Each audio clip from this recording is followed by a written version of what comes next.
नमस्कार दोस्तों, स्वागत है आपका आपके अपने YouTube चैनल में जिसका नाम है inspiring story with Jagdambe Shukla. आज हम नरेंद्र मोदी जी के बारे में बात करने चलते हैं। मोदी जी भारत के प्रथम प्रधानमंत्री हैं जिनका जन्म स्वतंत्र भारत में हुआ था, यानी 15 अगस्त सन 1947 के बाद। वे पहले भारतीय प्रधानमंत्री भी हैं जिनकी मां पद संभालने के समय जीवित थी। उनके पास सर्वाधिक मार्जिन लगभग 5.7 लाख वोट द्वारा वे लोकसभा सीट जीतने का रिकॉर्ड भी अपने नाम कर चुके हैं। नरेंद्र दामोदर दास मोदी भारत के 14वें प्रधानमंत्री हैं जिन्होंने सन 2014 में और सन 2019 में भारतीय जनता पार्टी की प्रभावशाली जीत का नेतृत्व किया। मोदी जी के बारे में एक दिलचस्प तथ्य यह है कि वह पहली बार विधायक के रूप में गुजरात के मुख्यमंत्री बने। इसी तरह वह पहली बार सांसद के रूप में सीधे भारत के प्रधानमंत्री बने। सन 2014 में बीजेपी की बहुमत से जीत के लिए मोदी जी को श्रेय दिया जाता है और सन 1984 के बाद पहली बार ऐसा हुआ था। चलिए इनके जीवन के बारे में बात करते हैं। नरेंद्र मोदी का जन्म 17 सितंबर सन 1950 को वडनगर मेहसाणा जिले में हुआ था। नरेंद्र मोदी के पिता का नाम दामोदर दास मूलचंद मोदी था और माता का नाम हीराबेन मोदी था। नरेंद्र मोदी के पिता एक साधारण तेली जाति के व्यक्ति थे जिनकी 6 संतानें थी, जिनमें तीसरे नंबर के नरेंद्र मोदी जी थे। नरेंद्र मोदी जी अपने पिता के साथ रेलवे स्टेशन पर चाय की स्टॉल लगाया करते थे। उन्हें पढ़ने का बहुत शौक था और उनके शिक्षकों के अनुसार वे कुशल वक्ता थे। वाद विवाद में नरेंद्र मोदी जी को कोई पकड़ नहीं सकता था। मोदी जी ने वडनगर के एक स्कूल से पढ़ाई पूरी की थी और सन 1980 में गुजरात के विश्वविद्यालय से राजनीति विज्ञान में ग्रेजुएशन किया।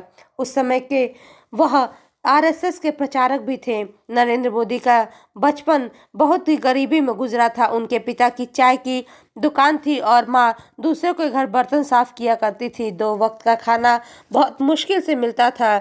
यह सब बातें मोदी ने अमेरिका में फेसबुक के संस्थापक मार्क जुकरबर्ग से बात करते वक्त खुद ही बताई थी और बातें करते करते उनकी आंखें भर आई थी। मोदी जी का बहुत छोटे और कच्चे घर में जीवन व्यतीत हुआ था। उनका जीवन बहुत संघर्ष वाला था। उन्होंने अपने बचपन में ही बहुत उतार चढ़ाव देखे थे। बचपन से ही साधु संतों से वे काफ़ी प्रभावित हुआ करते थे और वह स्वामी विवेकानंद को अपना आदर्श मानते थे। वे बचपन से ही सन्यासी बनना चाहते थे। सन्यासी बनने के लिए मोदी जी ने स्कूल की पढ़ाई के बाद सन 1967 में 17 वर्ष की आयु में घर छोड़ दिया था। इस दौरान वह पश्चिम बंगाल के रामकृष्ण आश्रम सहित कई जगहों पर घूमते रहे और कई वर्ष हिमालय में बिताए। हिमालय से लौटने के बाद उन्होंने अपने भाई के साथ मिलकर अहमदाबाद में चाय की दुकान भी लगाई और कई महीनों तक वहां पर काम किया। उन्होंने हर कठिनाइयों को सहते हुए चाय बेची।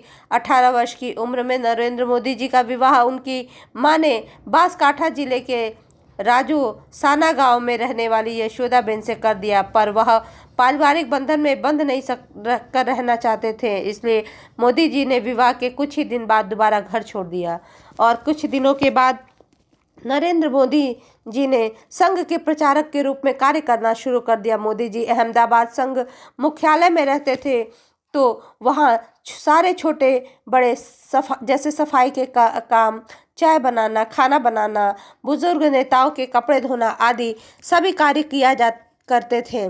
इस बात से उनके महानता का अंदाजा लगाया जा सकता है कि चाहे व्यक्ति चाहे कितना भी गरीब हो या किसी भी जाति का हो, प्रधानमंत्री या किसी उच्च स्थान पर रहने वाला हो, उसे अपना कार्य स्वयं ही करना चाहिए। चलिए उनके राजनीतिक जीवन के बारे में अब बात करते हैं। सन 2001 में गुजरात में भयानक भूकंप आया और पूरे गुजरात में भारी विनाश हुआ। गुजरात सरकार के राहत कार्य से नाखुश होकर भाजपा के वरिष्ठ नेताओं ने नरेंद्र मोदी जी को गुजरात का मुख्यमंत्री बना दिया।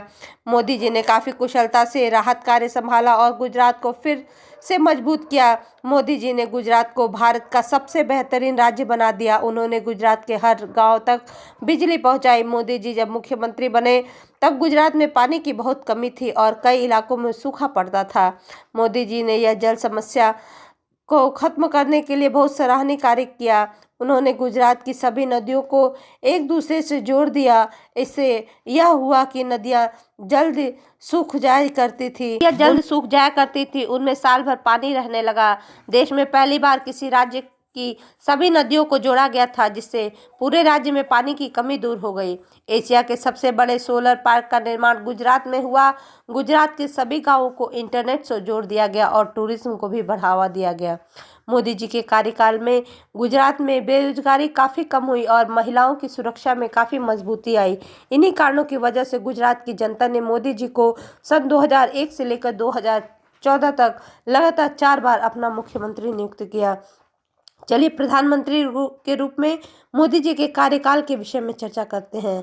पहला कार्यकाल इनका 21 मई सन 2014 से लेकर सन 2019 तक था, जिसमें प्रधानमंत्री जी 14वें प्रधानमंत्री के रूप में चुने गए। मोदी जी ने 26 मई सन 2014 को भारत के प्रधानमंत्री के रूप में अपनी शपथ ली। वह ब्रिटिश साम्राज्य में भारत की आज़ादी के बाद पैदा हुए पहले प्रधानमंत्री बने।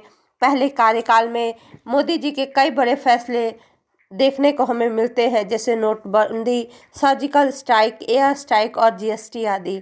दूसरे कार्यकाल सन 2014 से चल रहा है अभी तक। 23 मई सन 2019 को नरेंद्र मोदी एक बार फिर वाराणसी के सांसद चुने गए। उन्होंने लोकसभा चुनाव में वाराणसी सीट पर कांग्रेस के नेता अजय राय को हराया। इसी जीत के साथ उन्हें फिर भारत का प्रधानमंत्री चुना गया। 30 मई सन 2019 को नरेंद्र मोदी जी ने फिर से प्रधानमंत्री पद के रूप में शपथ ली और 31 मई को कैबिनेट का विस्तार किया। पीएमओ के अलावा department of atomic energy, ministry of personnel public grievance and pension, department of space और वो सभी मंत्रालय स्वयं के पास रखे जो किसी अन्य मंत्री को आवंटित नहीं हुए थे। दूसरा कार्यकाल अभी चल ही रहा है, ज़्यादा समय नहीं हुआ। इस समय इनके कई कार्य देखने को मिलते हैं, जैसे धारा 370, 35A को हटाना, जम्मू कश्मीर को केंद्र शासित प्रदेश बनाना, लद्दाख को अलग करना इत्यादि। नरेंद्र मोदी जी की योजनाओं के बारे में बात कर लेते हैं। पहली योजना है मेक इन इंडिया। इसकी शुरुआत 25 सितंबर सन 2014 में की गई। मोदी जी ने सत्ता में आने के बाद बहुत से कुछ अहम फैसले चलाए। उन्हीं में से एक मेक इन इंडिया अभियान है, जिसके तहत मैन्युफैक्चरिंग सेक्टर को प्रोत्साहित कर उसके विकास के लिए कार्य किया गया। दूसरा प्रधानमंत्री जन धन योजना। प्रधानमंत्री जन धन योजना की शुरुआत 15 अगस्त सन 2014 में की गई। इस योजना को 2 चरणों में पूरा किया गया। पहला चरण 15 अगस्त सन 2014 से लेकर 14 अगस्त 2015 तक चला और दूसरा चरण 15 अगस्त सन 2015 से लेकर 14 अगस्त सन 2018 तक चला। यह योजना देश के हर व्यक्ति के बैंक के खाते खुलवाने के लिए शुरू की गई। इसके तहत सभी के मुफ्त में खाते खोले गए। गरीबों और किसानों को दी जाने वाली सहायता राशि सीधे प्रधानमंत्री उज्ज्वला योजना की शुरुआत 1 मई सन 2016 में की गई। इस योजना के तहत गरीब परिवार की महिलाओं को एलपीजी गैस सिलेंडर प्रदान किया गया। इस योजना को काफ़ी सफल माना जा रहा है, जिससे आज घर घर में सिलेंडर पहुंच गया है और माताओं बहनों को धुएं की परेशानी का सामना नहीं करना पड़ता है। प्रधानमंत्री कृषि योजना। इस योजना के तहत 1 जुलाई सन 2015 को की गई। इस योजना के तहत फसलों को अच्छी तरह से सिंचाई हो सके और कृषि कार्य को बेहतर दिशा मिल सके, इस योजना की शुरुआत की गई। अगला है प्रधानमंत्री फसल बीमा योजना। 13 जनवरी सन 2016 को इस योजना की शुरुआत की गई, जिसमें फसल के लिए किसानों को बीमा प्रदान किया जाने लगा, ताकि प्राकृतिक आपदाओं के कारण खराब हो रही उनकी खेती के लिए उन्हें बीमा का पैसा मिल सके। स्वच्छ भारत अभियान की शुरुआत 2 अक्टूबर सन 2014 में की गई। इस 2014 में की गई इस अभियान को भारत में बड़े स्तर पर शुरुआत की गई। इसके अंतर्गत देश में स्वच्छता और ग्रामीण क्षेत्रों में लाखों शौचालयों का निर्माण कराया गया है। अगला है प्रधानमंत्री कौशल विकास योजना। 15 जुलाई सन 2015 में इसकी शुरुआत हुई। इसके अंतर्गत युवाओं के कौशल के विकास के लिए उन्हें प्रशिक्षण देने की सुविधा प्रदान की गई। अगला है सुकन्या समृद्धि योजना। 4 दिसंबर सन 2014 में इसकी शुरुआत की गई। इसका उद्देश्य छोटी बच्चियों के सशक्तिकरण के लिए उन्हें वित्तीय सहायता प्रदान करना है। इस योजना में 10 साल से कम बच्चियों के खाता खुलवाने की प्रक्रिया है। अगला है डिजिटल इंडिया प्रोग्राम। इस प्रोग्राम की शुरुआत 1 जुलाई सन 2015 में की गई। प्रधानमंत्री जी ने इस प्रोग्राम को शुरू कर देश में अर्थव्यवस्था को डिजिटल करने के लिए प्रेरित किया। इसके साथ ही उन्होंने लोगों से भी डिजिटल टेक्नोलॉजी का उपयोग करने के लिए अपील की। तब से अब तक भारत में डिजिटल के क्षेत्र में बहुत ही विकास हुआ है। आम यहाँ पर जनता इंटरनेट का ज़्यादा से ज़्यादा इस्तेमाल कर रही है। आज भारतीय प्रधानमंत्री आवास योजना की शुरुआत 25 जून सन 2015 को की गई। इसके तहत गरीबों को किश्तों में 2,60,000 रुपये दिए जाते थे खुद का घर बनाने के लिए। आज देश के गांव हो या शहर, जहां कच्चे घर थे वहां पक्के घर दिखाई देते हैं। इसी तरह मोदी जी ने अन्य योजनाएं भी चलाई, जैसे नमामि गंगे, बेटी बचाओ बेटी पढ़ाओ योजना, सर्व शिक्षा अभियान आदि। नरेंद्र मोदी जी के मुख्य कार्य जो आज उनके चल रहे हैं। भूमि जल संरक्षण प्रोजेक्ट, यह गुजरात के मुख्यमंत्री के रूप में उनके शासन के दौरान सरकार ने भूमिगत जल संरक्षण प्रोजेक्ट के लिए निर्माण का समर्थन किया। इसमें कॉटन की खेती में मदद मिली, जिससे नलकूपों में सिंचाई की जा सकती थी। इस तरह गुजरात कॉटन का सबसे बड़ा उत्पादक बना। नोटबंदी, मोदी जी ने अपने पहले कार्यकाल में नोटबंदी जैसे अहम फैसला लिया। इसके तहत 500 और 1000 के पुराने नोटों को बंद कर दिया गया। उसके स्थान पर 2000 और 500 के नए नोट जारी किया गया। यह मोदी जी के द्वारा लिया गया ऐतिहासिक फैसला था। जीएसटी की बात करते हैं। जीएसटी नोटबंदी करने के बाद कुछ समय के बाद टैक्स भी लगाने की नीति अपनाई गई मोदी जी द्वारा। इस टैक्स सिस्टम को शुरुआत में समझने में काफ़ी दिक्कत आई, किंतु आज यह लाभदायक सिद्ध हो रहा है। जीएसटी में पेट्रोल उत्पादों को भी जोड़ने की मांग होती रही है, जिससे पेट्रोल डीजल के दाम कम हो जाए। सर्जिकल स्ट्राइक, प्रधानमंत्री जी ने 2016 में उरी हमले के बाद पाकिस्तान को सबक सिखाने के लिए भारतीय सेना के साथ मिलकर सर्जिकल स्ट्राइक करने के लिए फैसला लिया। तो सेना ने बिना किसी नुकसान के पाकिस्तान में घुसकर वहां के कई आतंकियों और उनके कैंपों को खत्म कर सुरक्षित अपनी सीमा पर वापस आ गए। एयर स्ट्राइक सन 2019 में हुए पुलवामा हमले के बाद देश के सभी सुरक्षा बलों को पाकिस्तान के खिलाफ किसी भी प्रकार का एक्शन लेने के लिए खुली छूट दे दी गई, जो कि बहुत ही बड़ा ऐलान था। इसके बाद वायुसेना द्वारा एयर स्ट्राइक की गई थी। अंतर्राष्ट्रीय योग दिवस की शुरुआत, गुजरात में स्टैचू ऑफ यूनिटी का निर्माण, राष्ट्रीय युद्ध स्मारक का निर्माण, जापान के साथ मिलकर भारत में बुलेट ट्रेन लाने जैसे सराहनीय कार्यों के क्षेत्र में मोदी जी ने अहम भूमिका निभाई है। चलिए नरेंद्र मोदी जी की उपलब्धियों के बारे में बात करते हैं। सन 2007 में इंडिया टुडे मैगजीन द्वारा किए गए एक सर्वे में मोदी जी को देश का सर्वश्रेष्ठ मुख्यमंत्री के रूप में चुना गया। सन 2009 को एफडी मैगजीन ने उन्हें FDI personality of the year पुरस्कार के एशियाई विजेता के रूप में सम्मानित किया। मार्च सन 2012 में जारी टाइम्स एशियन एडवर्टाइजमेंट के कवर पेज पर मोदी जी की फोटो छपी थी। सन 2014 में फोर्ब्स मैगजीन ने दुनिया के सबसे प्रभावशाली व्यक्तियों की सूची में मोदी जी को 9वें स्थान पर रखा। सन 2015 में ब्लूमबर्ग मार्केट मैगजीन में मोदी जी का नाम दुनिया के 13 सबसे प्रभावशाली व्यक्तियों के रूप में था।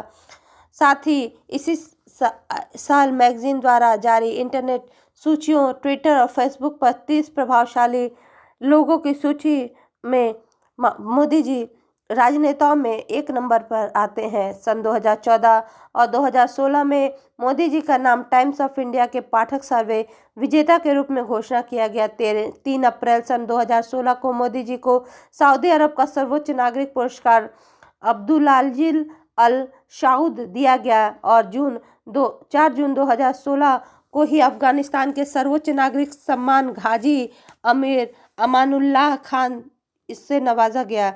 2014, 15, 17 में भी मोदी जी का नाम टाइम्स मैगजीन में दुनिया के 100 प्रभावशाली व्यक्तियों की सूची में शामिल किया गया। 15, 16 और 18 को फोर्ब्स मैगजीन ने दुनिया के 9 सबसे प्रभावशाली लोगों में मोदी जी का नाम शामिल किया। 10 फरवरी 2018 को विदेशी डिग्निटीज के लिए पैलेस्टाइन का सर्वोच्च नागरिक पुरस्कार पैलेस्टाइन राज्य के ग्रैंड कोलर के साथ सम्मानित किया गया। 27 सितंबर सन 2018 को नरेंद्र मोदी जी को चैंपियंस ऑफ अर्थ अवार्ड प्रदान किया गया, जो कि यूनाइटेड नेशन का सर्वोच्च पर्यावरण सम्मान है, और यह अवार्ड 5 अन्य व्यक्तियों और संगठनों को भी प्रदान किया गया था जिन्होंने अंतर्राष्ट्रीय सोलर अलायंस की लीडरशिप के लिए और सन 2022 तक प्लास्टिक के उपयोग को खत्म करने के लिए संकल्प लिया था। सन 2018 में 24 अक्टूबर को अंतर्राष्ट्रीय सहयोग और ग्लोबल आर्थिक विकास को बढ़ावा देने के लिए मोदी जी के योगदान के लिए उन्हें सियोल शांति पुरस्कार से सम्मानित किया गया। पिछले साल 22 फरवरी 2019 को मोदी जी ने प्रतिष्ठित सियोल शांति पुरस्कार प्राप्त किया और साथ ही मोदी जी का नाम दुनिया के सबसे बड़ी स्वास्थ्य सेवा योजना शुरू करने के लिए नोबेल शांति पुरस्कार से भी नामांकित किया गया था। नरेंद्र मोदी सोशल मीडिया पे सबसे ज़्यादा फॉलोवर्स रखने वाले राजनेता के रूप में अपनी महत्वपूर्ण भूमिका निभाते हैं। मोदी जी द्वारा लिखी गई पुस्तकों के नाम इस प्रकार है: exam warriors in English and Hindi, a journey poems by Narendra Modi, Jyotipunj अंग्रेजी और हिंदी दोनों भाषाओं में है, वक्त की मांग, प्रेम तीर्थ, सोशल हार्मनी, सामाजिक समरसता, सेतुबंध, भाव यात्रा और आपातकाल में गुजरात। प्रधानमंत्री जी के लक्ष्यों के बारे में बात करते हैं तो उनका पहला लक्ष्य है 2014 तक भारत की जीडीपी को 5 ट्रिलियन तक पहुंचाना और 2014 तक भारत के हर घर में बिजली और पानी पहुंचाना। 2014 तक भारत के मेगा प्रोजेक्ट जैसे Sagarmala, Mumbai Ahmedabad bullet train, gift city, smart city train route को पूरी तरह इलेक्ट्रीफाइड करना, यह कुछ मेगा प्रोजेक्ट हैं जो 2024 तक पूरा करने का लक्ष्य मोदी जी रखते हैं। मोदी जी की संपत्ति की चर्चा करते हैं। मोदी जी के पास 1.34 करोड़ रुपए हैं और गुजरात में एक छोटा सा मकान है उनके, जिनमें उनकी माँ रहती हैं। उनके पास कोई निजी कार नहीं है, इसके ऊपर कोई लोन नहीं है। इनके पास 4 सोने की अंगूठियां हैं जिनकी कीमत लगभग 1.5 लाख रुपए है। नरेंद्र मोदी जी जब प्रधानमंत्री के रूप में चुने गए तो उनके साथ काम करने वाले गरीब व्यक्तियों को 40 लाख रुपए उनकी बेटी की शादी में उन्होंने दे दिए थे। नरेंद्र मोदी जी के खाने की पसंद की बात करते हैं।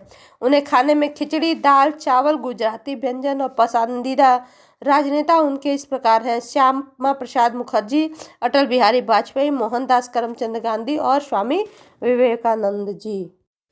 कोरोना संकट के दौरान जब विश्व कठिन परिस्थितियों से जूझ रहा था, उस समय भारत को बड़ी ही मजबूती से मोदी जी ने संभाला और टीकाकरण के क्षेत्र में लोगों को मुफ्त टीकाकरण कराकर अपनी महत्वपूर्ण भूमिका अदा की प्रधानमंत्री के रूप में। धन्यवाद दोस्तों। यदि आपको मेरा चैनल अच्छा लगा हो तो प्लीज़ इसे लाइक, शेयर और सब्सक्राइब करना ना भूलें।